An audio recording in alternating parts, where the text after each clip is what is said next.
The United Nations wants Hamas rule in Gaza. What's the problem? Well, Hamas is the problem, but there's another problem. Hamas steals the aid that is meant for the Gazan population in Gaza. So the UN came up with a solution. Well, they say Hamas should run Gaza to keep the aid safe. Now, I know this doesn't make any sense, but the fact is that the United Nations has been asking since almost October 8th, 2023, for Hamas, which is the fox, to guard the Gaza aid, which is the henhouse. Yes, it is that crazy. The UN is working hand in hand, or hand in gun, I should say, with Hamas. And here's how. The United Nations agency UNRWA supplies some of the aid going into Gaza. UNRWA has tens of thousands of workers, thousands of whom are Hamas terrorists on staff.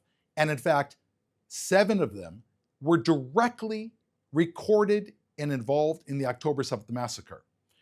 UNRWA leaders are also the leaders of Hamas.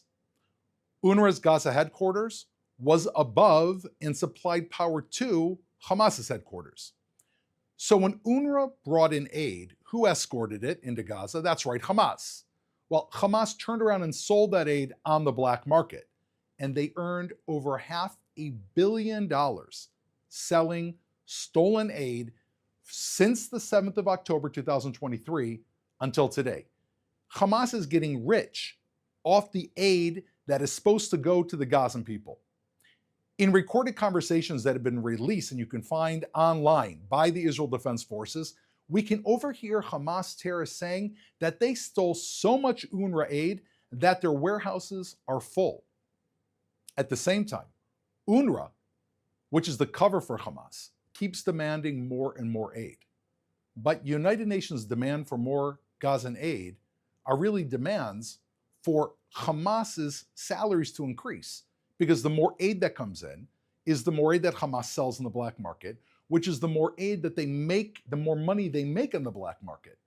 Now, UNRWA finally admits that some of the aid is being stolen, but when Israel offered to protect United Nations Relief and Works Agency convoys, they refused. And what was UNRWA's answer? Well, who do you think they wanted to protect their convoys?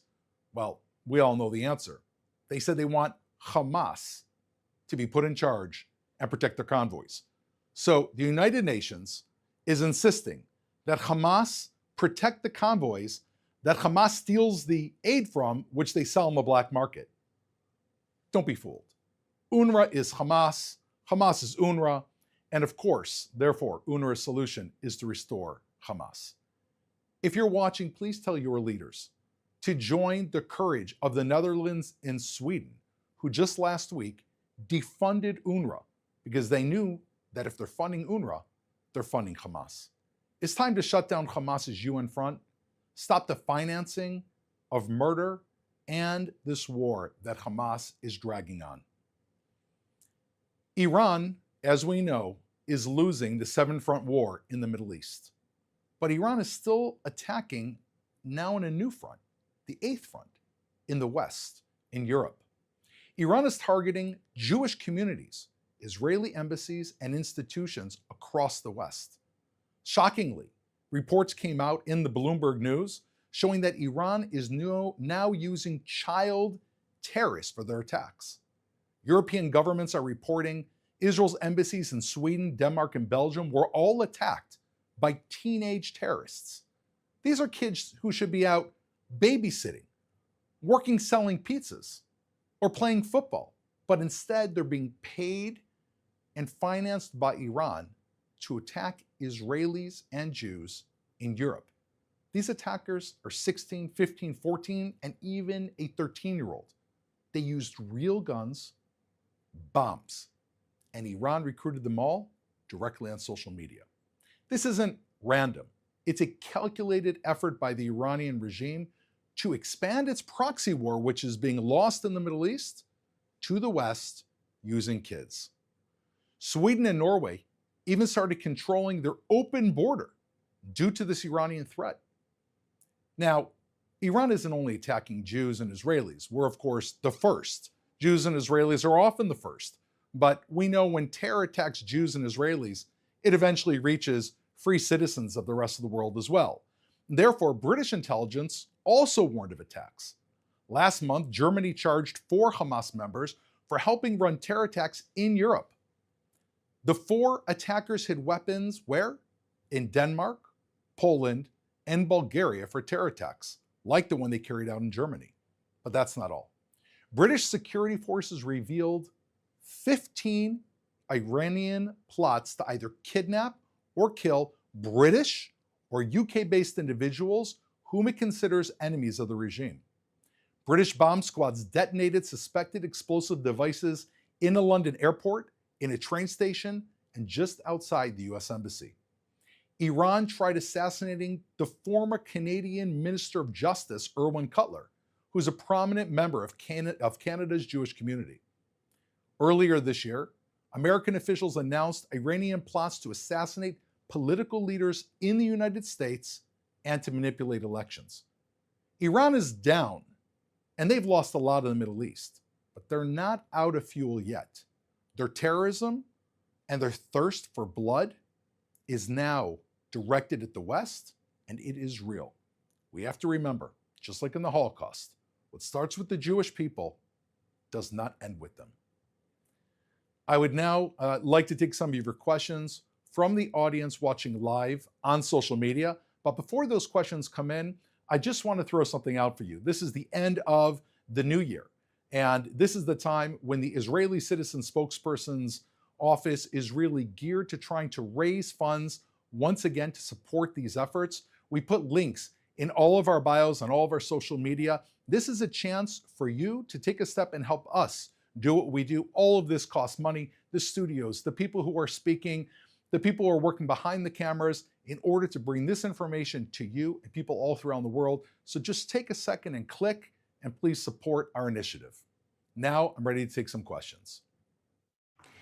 Thank you, Daron. Our first question is from Daniel on Instagram. With all the evidence of UNRWA members participating in October 7th, shouldn't the UN as a whole be held responsible? Yes. That's the answer. However, since the UN is not holding UNRWA responsible, and the UN, if anything, is constantly criticizing Israel, we have to look into the UN and ask ourselves, is not the United Nations, which was a body that was created post-World War II to stop tyranny, like the Holocaust and like Nazi Germany from happening again, if they are only focusing on Israel, which is the only democracy in the Middle East, perhaps the UN itself has been infiltrated. Maybe it's time for us to open our eyes, and you bring up a very good question. All we have to do is to open our eyes and look. If the UN is criticizing Israel, if it took the UN months to admit that Israeli women were raped and tortured on October 7th, then maybe the problem is with the United Nations. Thank you for your question. Thank you. Our next question is from Aviva on YouTube. There have been lots of reports about a potential hostage deal recently. Do we know what the latest on these reports are? Bringing our hostage home, Aviva, is the wish and hope of every single Israeli. As you may know, we're a very small country of 10 million people. Everyone either knows a hostage or a family of a hostage. We all know people who unfortunately have been killed. We pray and we're acting to bring those hostages home.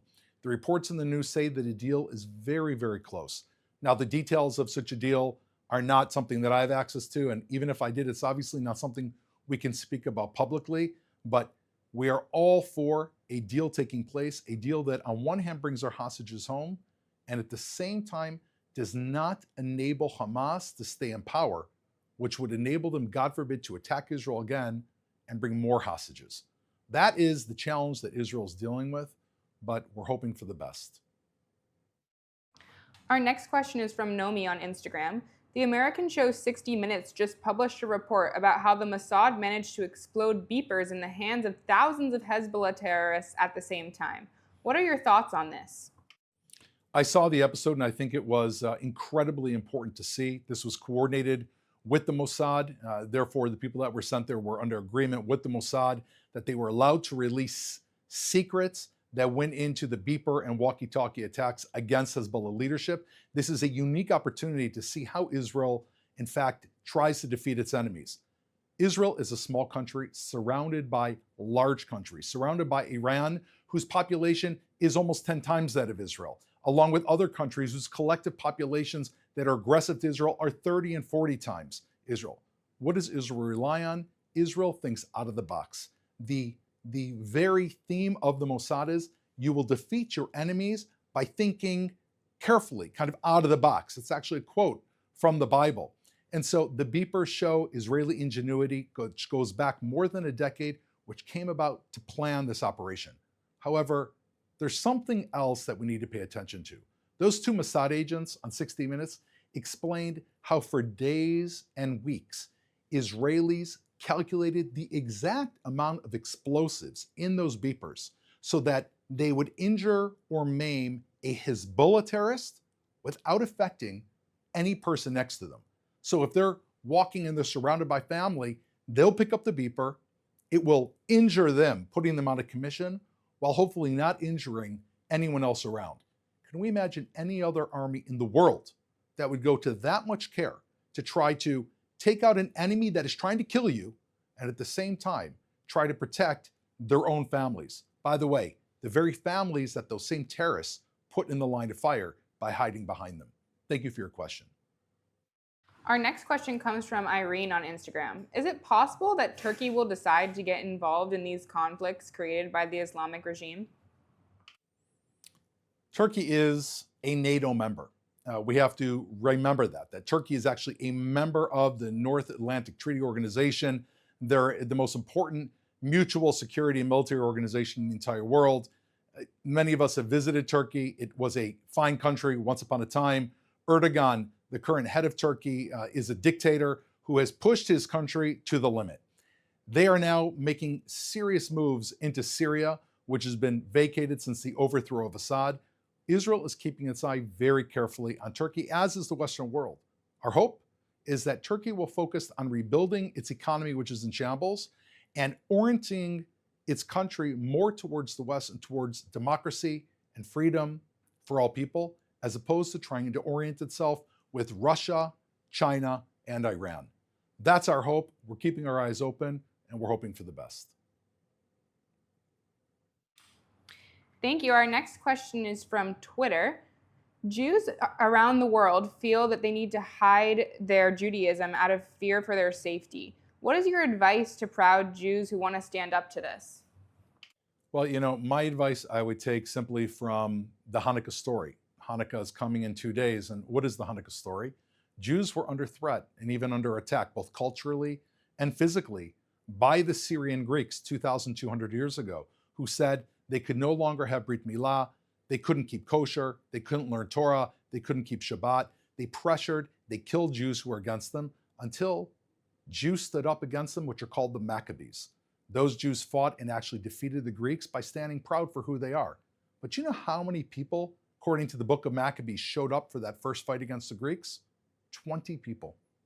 All it took was 20 people to take the first stand against the Greeks who were trying to kill them with their back straight, to stand tall and say, enough. We, the Jewish people, have the right to practice our own faith and religion and be who we are. And those 20 people created a tidal wave of support amongst the Jewish people who stood up tall and eventually threw off the Greek Empire.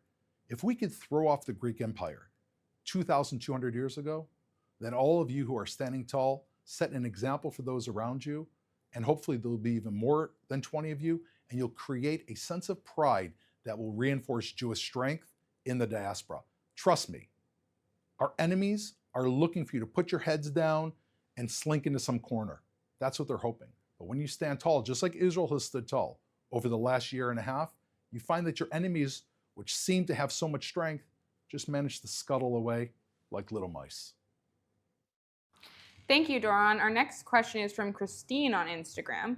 Why is Israel expected to give so many more terrorists in exchange for hostages? The ratio seems very unfair. Well, we prefer to give no terrorists back for hostages. I mean, our hostages are the most precious thing in the world. We value life.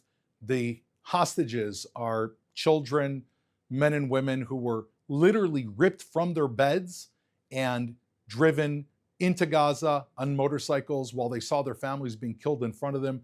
and put in the most hellish conditions in underground tunnels. And on the other hand, we have Hamas terrorists who have blood on their hands in Israeli jails. There's nothing equal about this whatsoever. Israel doesn't want to put bloody killers back on the street. But we realize, because of what happened on October 7th, the terrible tragedy, we're going to have to make painful decisions in order to bring our people home. That's how much we value life.